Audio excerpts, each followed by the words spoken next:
जब cytokine storm आता है, ये अमूमन व्यक्ति का जब पहला लक्षण आता है, उसको लगने लगता है कि अब हमको कोरोना है, तो उस पहला लक्षण से 6वें दिन 6 डेज पे हम लोग को ये साइटोकाइन स्टॉर्म आने की खतरा रहता है। इस बीच अगर डॉक्टर हमारी खुद के फौज को, हमारे खुद की इम्यून सिस्टम को अगर बैठा दिया, सप्रेस करके शांत कर दिया, तो समझ जाइए कि केवल हमारे फेफड़ों को नुकसान कोरोना से होगा। और अगर इस स्टॉर्म, इस आंधी को नहीं रोके तो फेफड़ा को तो कोरोना मार ही रहा है, हमारी खुद की रोग प्रतिरोधक क्षमता भी फेफड़ा को मार काट देती है और लाशों से भर जाता है फेफड़ा, जिस वजह से अंदर जगह नहीं रहता है, तो सांस नहीं जा पाता है, मरीज ऐसे हांफता है। तो हमारे इसको कम करने के लिए, हमारी लड़ने की क्षमता को कम करने के लिए डॉक्टर एक दवाई देता है जिसे कहते हैं एस्टेरॉइड। एस्टेरॉइड हार्मोन की शक्ल का होता है। जिस तरह हार्मोन उत्तेजना बढ़ाता है ना, तो एस्टेरॉइड गिरा देता है। एस्टेरॉइड के रूप में हमारा प्रयोग होता है डेक्सामेथासोन।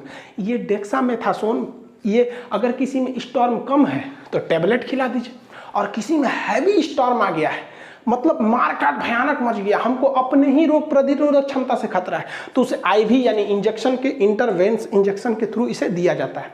अमूमन ये दवा भारत में डेक्सोना नाम से फेमस है। डेक्सामेथासोन को जाइडस कैडिला डेक्सोना नाम से बनाती है। बहुत सस्ती दवा है, गांव-गांव में अवेलेबल। तो मरीजों को ये सुबह शाम दिया जा रहा है, डेक्सामेथासोन दिया जा रहा है। मरीज को लग रहा है ना कि दवाई हमरा ठीक कर रहा है, ना रे बबुआ, तोरे अंदर के फौज को कह रहा है चुपचाप रहो, चुपचाप रहो, हेलीकॉप्टर आया है, चल जाएगा तब मारना इसको। तो वही साइटोकाइन। तो जिस व्यक्ति में ये डेक्सामेथासोन टाइम से दे दिया गया वो बच गया। लेकिन ससुरा इसमें गड़बड़ है। मान के चलिए अभी कोरोना बहुत कम है, बहुत कम है, तो हमारा एंटीबॉडी उसको मार मार के खत्म कर देगा। अब कोनो बकलोल डॉक्टर अभी तनिए सा कोरोना है और आपको चढ़ा दिया डेक्सामेथासोन, तो डेक्सामेथासोन आपके शरीर के फौज को कहेगा चुप रहो, तो कोरोना कहेगा वाह, हम तो यही खोजिए रहे थे, अभी हमारी संख्या कम है, 2-4 दिन में वो संख्या बढ़ा देगा। इसलिए एम्स डायरेक्टर रणदीप गुलेरिया चिल्ला चिल्ला कह रहे हैं कि भैया डेक्सामेथासोन अपने से मत लीजिए लो, वो टाइम आने पर लीजिए लो। तो वो हकीकत बात है, ये हमारे इम्यून सिस्टम को सप्रेस यानी कमज़ोर कर देता है, ताकि उसको बाईपास कर देता है और खुद लड़ने लगता है। इसके बाद इसको कमज़ोर कर दीजिए, आपका इम्यून सिस्टम बैठ जाएगा, तो कोरोना से ही खतरा होगा। अब उसके बाद चढ़ा दीजिए रेमडेसिविर, रेमडेसिविर कोरोना को चकमा दे देगा। लेकिन आप बताइए, ये जो हमने डेक्सामेथासोन दिया है, ये तो हमारी बीमारी से लड़ने की क्षमता को सप्रेस करके दबा दिया, और इसी से चालू हो जाता है ब्लैक फंगस का खतरा।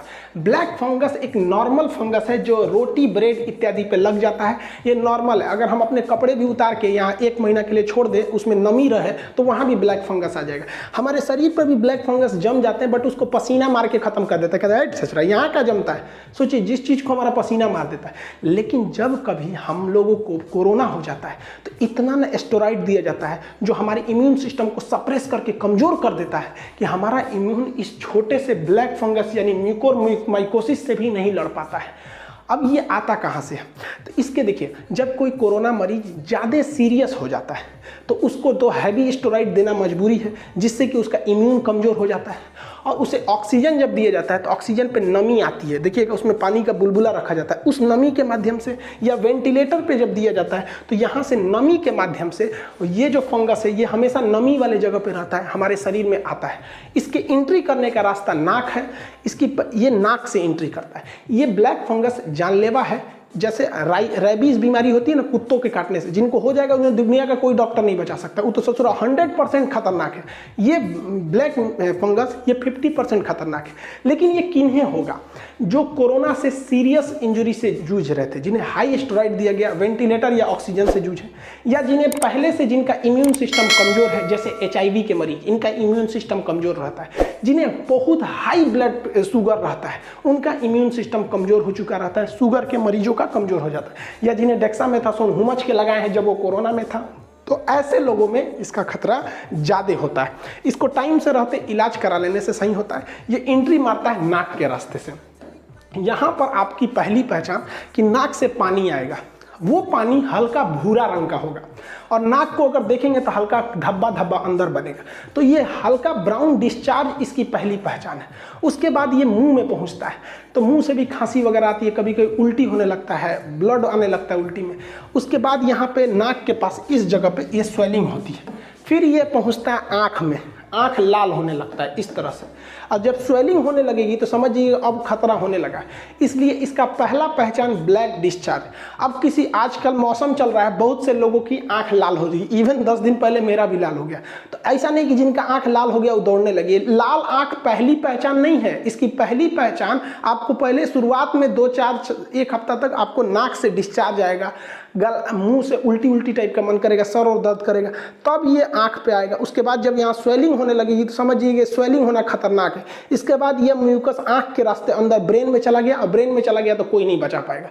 इससे अगर आंख बहुत ज़्यादा इन्फेक्टेड हो गया है तो आंख भी निकालनी पड़ती है। लेकिन फिर बताएं, ये सबको नहीं हो सकता है। जिनका इम्यून सिस्टम कमजोर है बस उन्हीं को होगा। हाई ब्लड शुगर वाले या फिर कोरोना से जो अभी रिकवर हुए, जिन्हें वेंटिलेटर या डेक्सामेथासोन हाई मात्रा में लगाया गया है।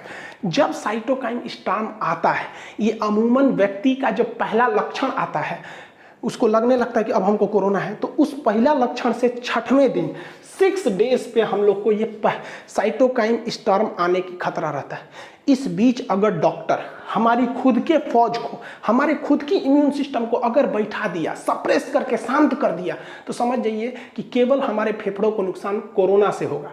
और अगर इस स्टॉर्म, इस आंधी को नहीं रोके तो फेफड़ा को तो कोरोना मार ही रहा है, हमारी खुद की रोग प्रतिरोधक क्षमता भी फेफड़ा को मार काट देती है और लाशों से भर जाता है फेफड़ा, जिस वजह से अंदर जगह नहीं रहता है तो सांस नहीं जा पाता है, मरीज ऐसे हाँफता है। तो हमारे इसको कम करने के लिए, हमारी लड़ने की क्षमता को कम करने के लिए डॉक्टर एक दवाई देता है जिसे कहते हैं एस्टेरॉइड।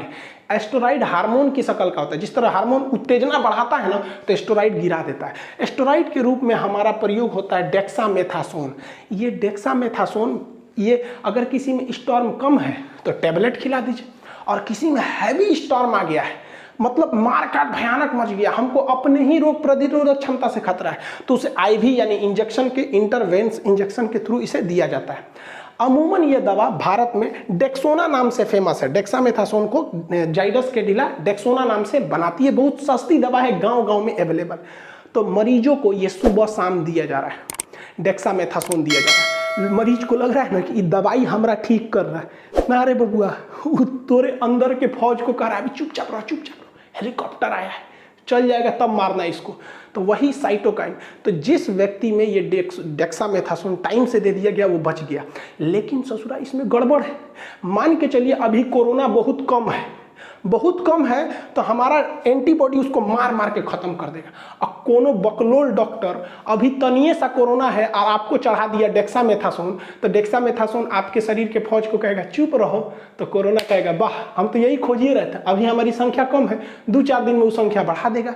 इसलिए एम्स डायरेक्टर रणदीप गुलेरिया चिल्ला चिल्ला कह रहे हैं कि भैया डेक्सामेथासोन अपने से मत लीजिए, लोग टाइम आने पर लीजिए लो। तो वो हकीकत बात है, ये हमारे इम्यून सिस्टम को सप्रेस यानी कमजोर कर देता है, ताकि उसको बाईपास कर देता है और खुद लड़ने लगता है। इसके बाद इसको कमजोर कर दीजिए, आपका इम्यून सिस्टम बैठ जाएगा तो कोरोना से ही खतरा होगा। अब उसके बाद चढ़ा दीजिए रेमडेसिविर, रेमडेसिविर कोरोना को चकमा दे देगा।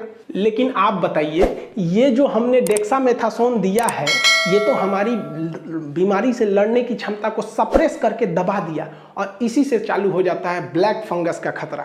ब्लैक फंगस एक नॉर्मल फंगस है जो रोटी, ब्रेड इत्यादि पे लग जाता है। ये नॉर्मल है। अगर हम अपने कपड़े भी उतार के यहाँ 1 महीना के लिए छोड़ दें, उसमें नमी रहे, तो वहाँ भी ब्लैक फंगस आ जाएगा। हमारे शरीर पर भी ब्लैक फंगस जम जाते हैं, बट उसको पसीना मार के खत्म कर देता है। कहता है सच रहा, यहाँ का जमता है, सोचिए जिस चीज़ को हमारा पसीना मार देता है। लेकिन जब कभी हम लोगों को कोरोना हो जाता है तो इतना ना एस्टेरॉइड दिया जाता है जो हमारे इम्यून सिस्टम को सप्रेस करके कमजोर कर देता है कि हमारा इम्यून इस छोटे से ब्लैक फंगस यानी म्यूकोरमाइकोसिस से भी नहीं लड़ पाता है। अब ये आता कहाँ से है? तो इसके देखिए, जब कोई कोरोना मरीज ज़्यादा सीरियस हो जाता है तो उसको तो हैवी स्टेरॉइड देना मजबूरी है, जिससे कि उसका इम्यून कमज़ोर हो जाता है।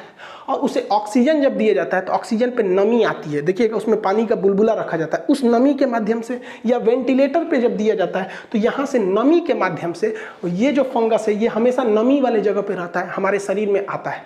इसके एंट्री करने का रास्ता नाक है, ये नाक से एंट्री करता है। ये ब्लैक फंगस जानलेवा है, जैसे रेबीज बीमारी होती है ना कुत्तों के काटने से, जिनको हो जाएगा उन्हें दुनिया का कोई डॉक्टर नहीं बचा सकता, वो तो ससुरा 100% खतरनाक है।